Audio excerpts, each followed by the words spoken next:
I'm heading down the river late in the afternoon at the end of a gorgeous summer's day. My aim is to chase a bass or two on fly gear from my new Native Watercraft Ultimate FX pedal kayak. I really love this new sit-in yak. The higher seating position definitely suits me better. It's more comfortable, I have improved vision, and pedalling is an absolute breeze. It eats up the kilometres. It's a cracker of a day, and the mullet and other small fry are already swirling on the surface.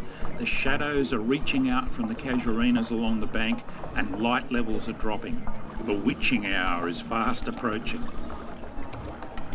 I'm using a 6-weight trout outfit, and it struggles a bit to throw the bulky, air-resistant deer hair Dalberg diver fly that I'm using, but I can basically belt it out there far enough. It mightn't be pretty, but I get the job done. Fortunately, long casts aren't essential in this caper, especially when you're in a kayak. You really can get pretty close to the fish without spooking them in one of these things. It's more important to get the fly as tight as possible to the bank or any obvious structure, and then work it nice and slowly. Keep it in the strike zone as long as you can, and don't be afraid to build frequent long pauses into every retrieve. It's also important to check your fly every now and then. Remove any scraps of weed or grass and untangle and straighten the feathers and flash material if they get wrapped around the hook. Bass often give these things a pretty close eyeball before they hit, so it pays to have everything just right. If you keep plugging away and working that prime real estate close to the bank, you'll eventually attract some attention, although in this case it's not exactly what I had in mind. A water dragon lizard has jumped off the bank and powered after my gurgling fly, and he's caught it. Fortunately he's not hooked, but just hanging onto the fur and feathers. In fact, he pulled a good clump of them out before he finally let go. I can't help myself, and I continue to play cat and mouse with the fired up reptile, making sure not to hook him, of course. Those jumping crocodiles on the top end's Adelaide River have got nothing on this bloke. Check him out.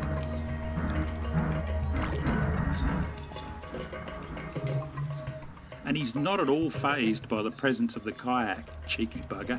He follows the dangling fly from one side to the other, and even gives the hull of the yak a bit of a belt at one stage. I just need to find a bass that's as fired up and convinced that my fly is something edible. Where's the rest of my fly?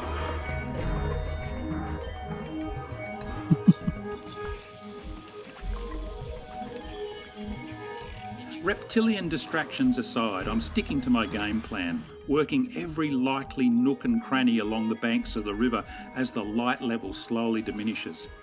Australian bass in rivers are extremely structure oriented, and it really pays to get your fly back in there, even in tiger country like this.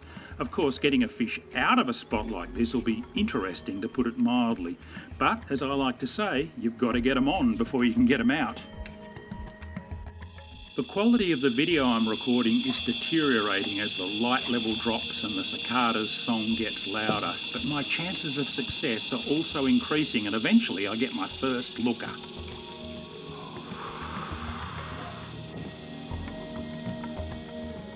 After you've had a boil or a swirl like that on your fly, it's important to get it straight back in there. With any luck, the fish will still be high in the water column and looking up.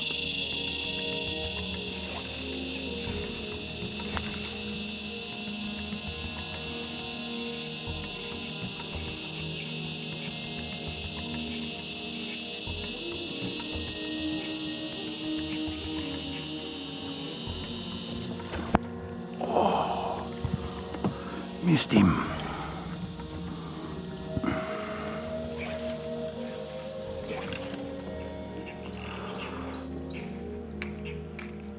It's also critical to stay focused when you start getting some action. Glancing away upstream towards the next set of snags isn't a great idea, as I'm about to find out. Oh, I'm getting lots of lookers now, but I'm not pinning the fish. I just need a bit of luck on my side. Maybe this is the cast. I don't mind the look of that swirl either. This could be the one. Oh, got him. Yep. Oh, yep. Not a bad fish either. Oh, he's a good fish. He's a good fish. Come on, stay on. Oh, he's given me some. 6 weight might have been a bit lighter. Oh, back pedaling. Oh, he's pulling. Bloody hell. Oh, that's awesome. Nice fish. Nice fish.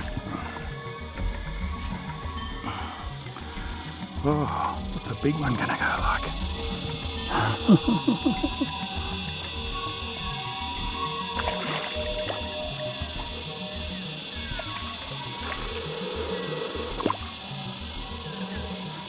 Pretty happy with that. Wow, he's woofed it too. That's not a big fish at all.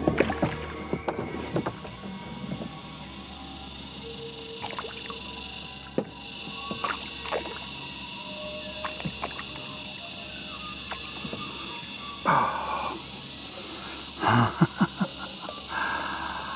Wow. I gotta say, that one was worth a whole heap of bigger ones on baitcaster and spin gear. That was so much fun.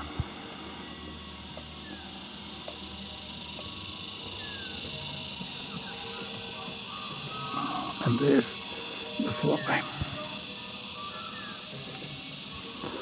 Oh, that fly actually came out pretty easily. He's a lovely fish. Probably about, 38 to the tips. 36 fork, something like that. Solid fish. Ooh, you're ready, aren't you, mate? Alright, one more.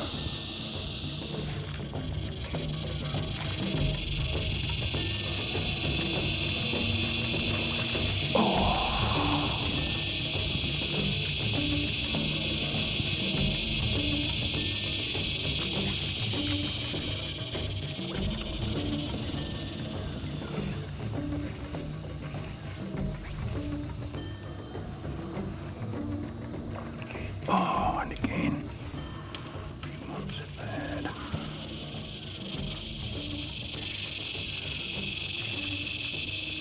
But as it turned out, that was to be my only fish for the evening, despite raising a couple more as the last of the light faded. Oh. Surface fishing with a fly for bass can be a bit like that at times, but it's still great fun. You've really got to give it a go. It's an absolute blast. If you enjoyed this clip and would like to see more like it, please take a moment to subscribe to my Starlo Gets Real channel on YouTube. Until next time, tight lines.